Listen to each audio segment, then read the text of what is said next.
The shattered canvas. Elisara, before and after the rift fall. Elisara. Once the name whispered of sun-drenched plains and skies so blue they hurt your eyes. Rivers like silver ribbons crisscrossed the land, feeding cities that gleamed with ancient magic and bustling life. People laughed easily then. They trusted the earth beneath their feet, the sky above their heads. Magic was a gentle current, woven into the very fabric of their existence, a song hummed by the world itself. Children chased fireflies in meadows that stretched to forever, their futures as bright and boundless as the stars.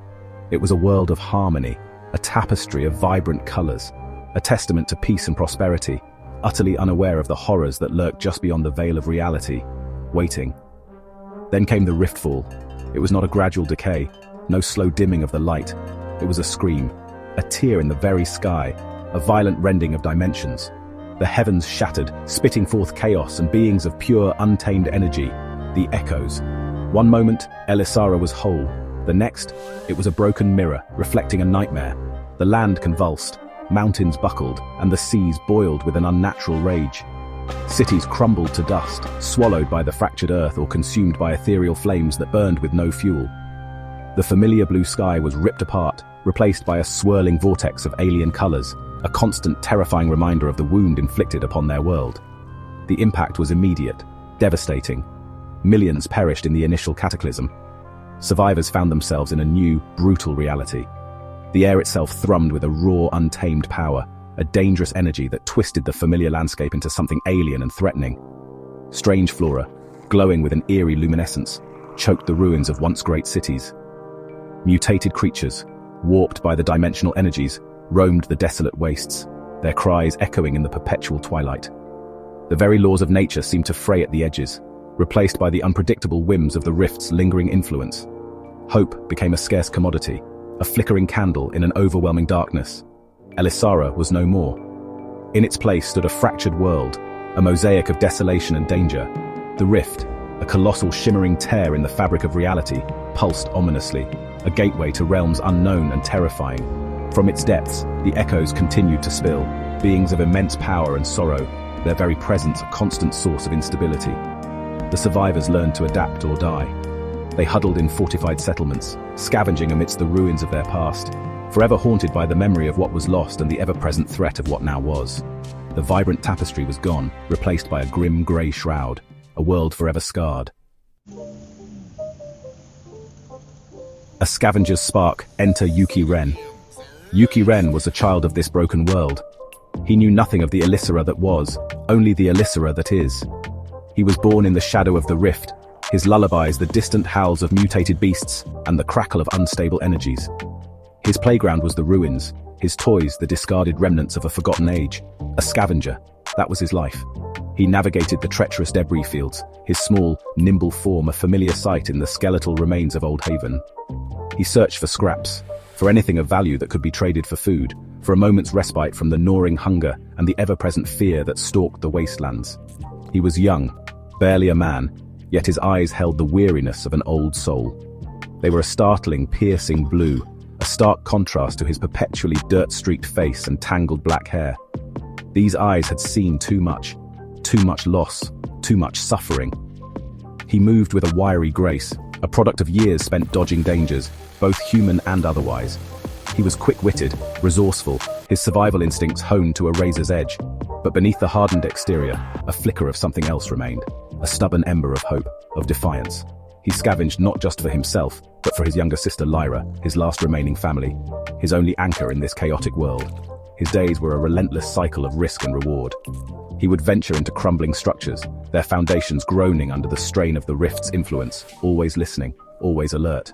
He faced down desperate rivals, men and women made cruel by hardship, their humanity eroded by the constant struggle to survive. He learned to fight, not with skill or training, but with the raw, desperate ferocity of a cornered animal. Every piece of salvaged tech, every uncontaminated food pack was a small victory, a brief reprieve.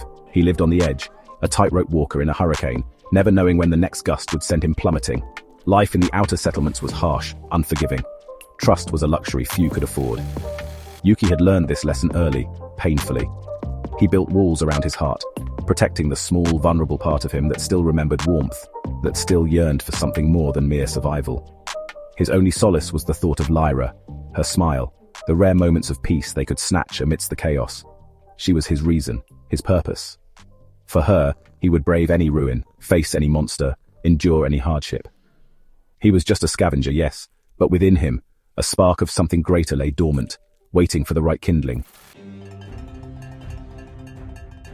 The Whispering Shadow, Nocturne's arrival. It happened on a day like any other, a day of dust and desperation. Yuki was deep within the skeletal remains of an ancient library, a place most scavengers avoided, spooked by whispers of lingering energies. He was searching for forgotten schematics, anything that might fetch a decent price. That's when he felt it. A pull, not physical but something deeper, a resonance in his very soul. It drew him towards a hidden chamber, a place untouched by time or ruin. And there, shimmering faintly in the gloom, was an echo. Not a rampaging beast of raw power, but something different, something sentient.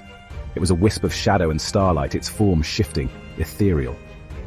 This was Nocturne, an echo of immense power, yet strangely subdued, its energy resonating with a profound sadness. It did not attack, it merely observed Yuki with an intelligence that was both ancient and unnerving. Most echoes were mindless forces of nature, destructive and chaotic, but Nocturne was different. It felt lonely. Yuki, despite the ingrained fear of echoes, felt an inexplicable connection, a strange sense of familiarity. He saw not a monster but a captive, a being trapped between worlds much like himself, trapped in a life he hadn't chosen. The air crackled with unspoken understanding, a silent conversation between two lost souls. The bonding was not a conscious choice, not a ritual or a spell, it was an inevitability. As Yuki reached out, not in aggression but in a moment of shared solitude, Nocturne responded. The shadowy tendrils of the echo enveloped him, not to harm, but to merge. It was a terrifying, exhilarating experience.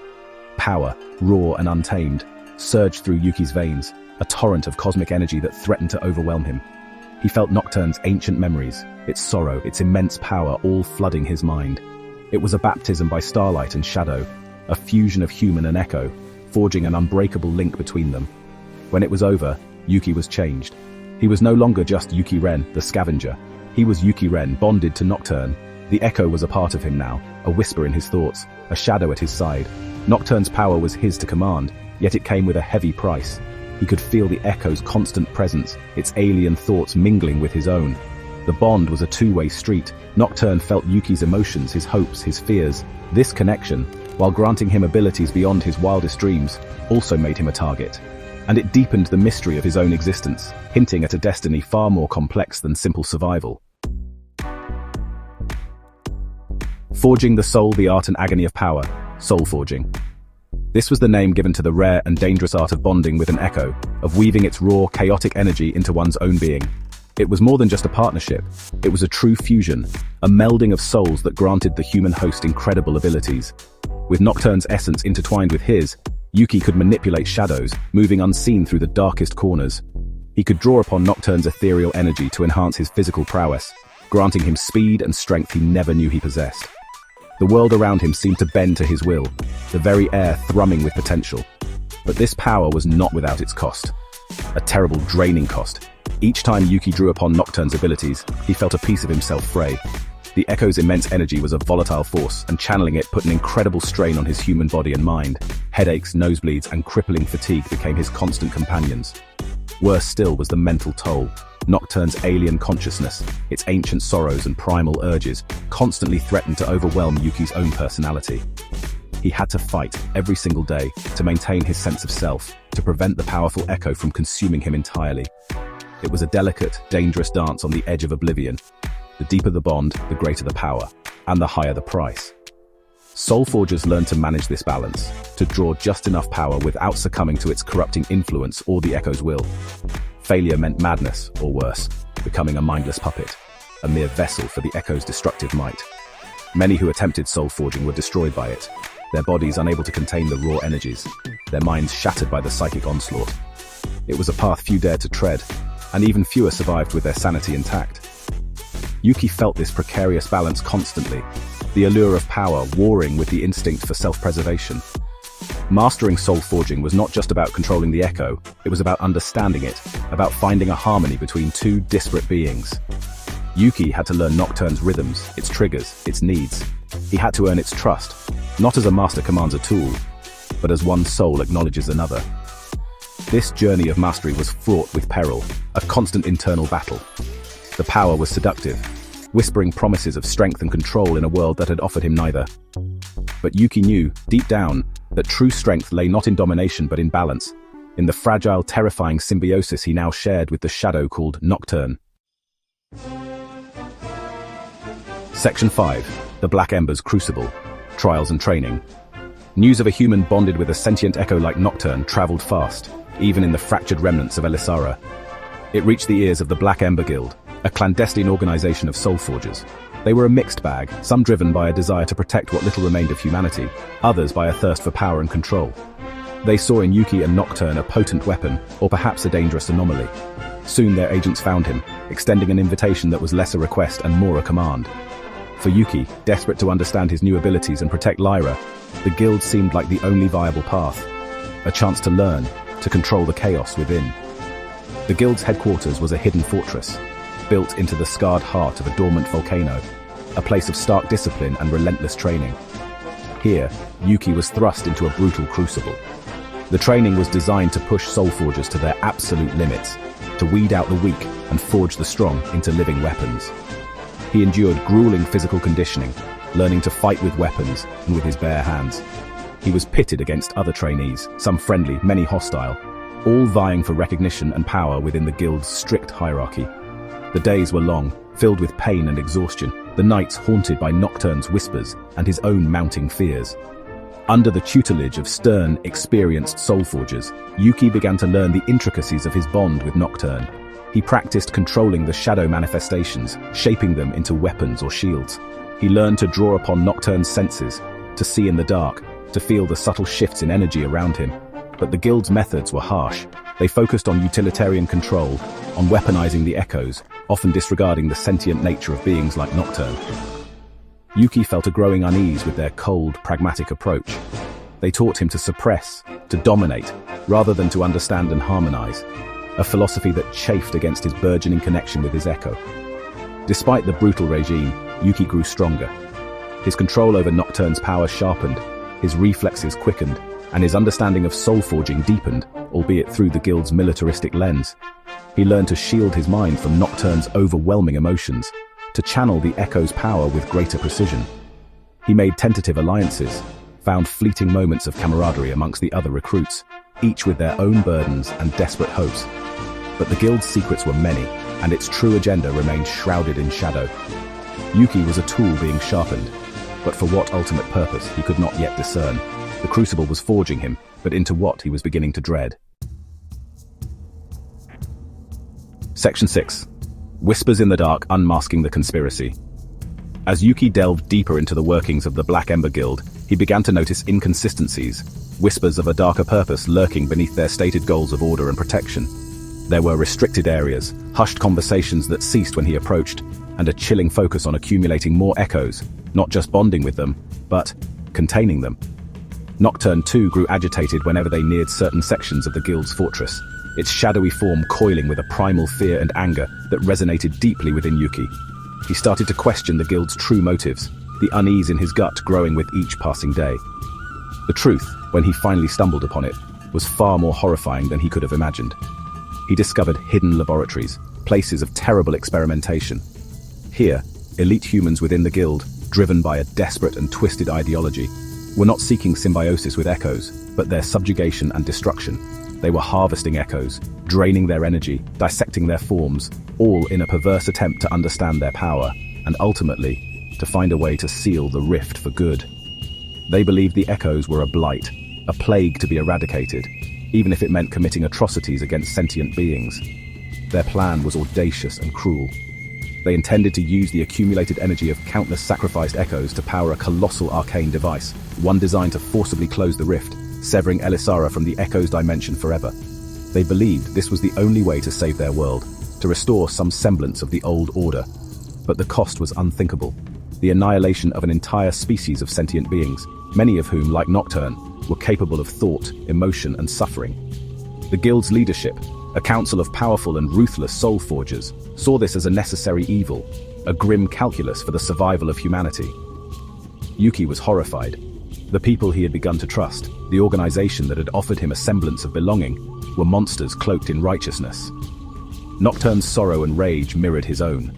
This wasn't protection, it was genocide. The conspiracy ran deep, implicating some of the guild's most respected members. They saw the echoes as mere resources, tools to be used and discarded. Yuki realized that his bond with Nocturne, once seen as a potential asset by the guild, was now a liability. He knew too much. And he, who had sought to control the darkness within, now found himself facing an even greater darkness without. Section 7. Fractured Loyalties, Betrayal's Bitter Sting. The discovery of the conspiracy shattered Yuki's world anew. Trust, already a fragile commodity, crumbled into dust. He looked at his fellow guild members, his trainers, even those he had considered friends, and saw potential enemies, collaborators in a monstrous scheme. Ilara, a senior SoulForger who had taken Yuki under her wing, her guidance once a source of comfort, now seemed complicit, her knowing glances filled with a chilling pragmatism. Could she truly believe that such a brutal path was justified? The thought was a knife to his heart, twisting with every memory of her seemingly kind words and patient instruction. The most painful betrayal came from Kale, another young SoulForger with whom Yuki had forged a tentative bond of friendship.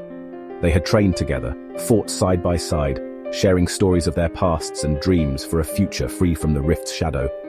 But Kale, whose own family had been lost in the Riftfall, was consumed by a burning hatred for all echoes. He saw the guild's plan not as a monstrous crime, but as righteous vengeance, a necessary cleansing. When Yuki confronted him, Kale's eyes, once filled with shared understanding, were now cold, hard, reflecting only fanaticism. The chasm that opened between them was vast and unbridgeable. Yuki found himself increasingly isolated. Nocturne was his only true confidant, the echo's silent understanding a strange comfort in the face of human deceit. The emotional toll was immense. He was torn between his loyalty to the few genuine connections he had made and the horrifying truth he had uncovered. Every interaction became a calculated risk, every conversation a potential trap. The weight of the secret pressed down on him, suffocating him. He had to choose a side, but every path seemed fraught with danger and heartbreak. The guild, once a sanctuary, had become a gilded cage, its bars forged from lies and cruelty. The struggle was not just external, against the guild's machinations, but internal as well. Could he stand against the very people who had given him power and purpose? Could he condemn humanity's chance, however twisted, to seal the rift and end the constant threat? This internal conflict gnawed at him, making him question his own convictions. The lines between right and wrong blurred, lost in the grey miasma of impossible choices. Betrayal had left deep scars, teaching him the bitter lesson that sometimes the greatest monsters were not the creatures from beyond the rift, but the humans who sought to control it. Section 8. The Sisters' Echo. A desperate search. Amidst the turmoil within the Black Ember Guild and the horrifying discovery of their conspiracy, Yuki's original quest never faded. The search for his missing sister Lyra. She had vanished months ago, during a particularly chaotic echo manifestation near their settlement. He clung to the hope that she was still alive, lost somewhere in the vast, dangerous ruins of Elisara. Every piece of information he gathered, every rumor he chased, was filtered through this desperate need to find her. Nocturne, sensing Yuki's deep-seated grief and determination, lent its own ethereal senses to the search, a silent partner in his heartache. His inquiries within the guild about Lyra were met with dismissive shrugs or vague promises. Their focus was on grander, darker designs.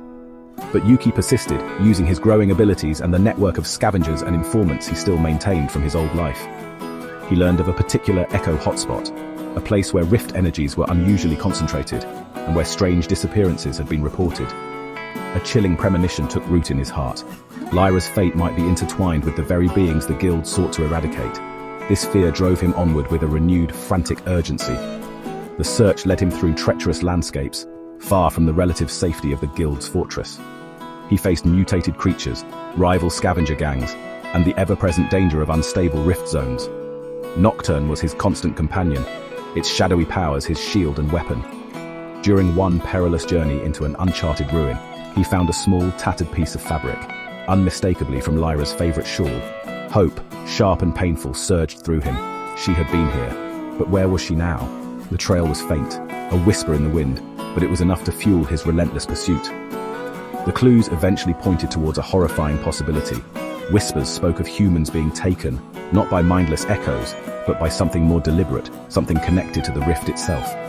Could Lyra have been bonded, or worse, consumed? The thought was an agony. His quest to find Lyra became inextricably linked with the larger conflict. If the guild succeeded in sealing the rift and destroying all echoes, what would happen to those humans who might have formed unwilling bonds, or who were trapped in the echo's dimension? The stakes of his personal search were suddenly magnified, becoming part of the larger moral tapestry he was forced to navigate.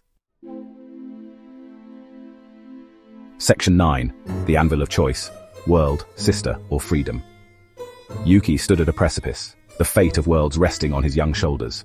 The Black Ember Guild was poised to activate their arcane device, to seal the rift and annihilate the echoes.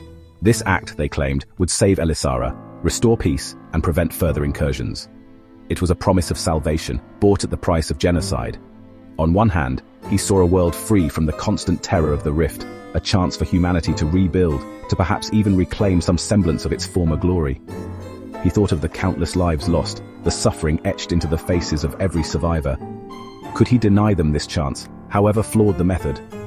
But then there was Nocturne, the echo bound to his very soul. Nocturne, who was not a mindless beast, but a sentient being capable of sorrow, loyalty, and an intelligence that often surpassed his own. And beyond Nocturne, countless other echoes, each a unique consciousness, facing obliteration. Freeing them, stopping the guild, meant condemning Elisara to the continued threat of the rift, to the chaos and destruction that had defined his entire life. It meant choosing the lives of alien beings over the potential safety of his own kind.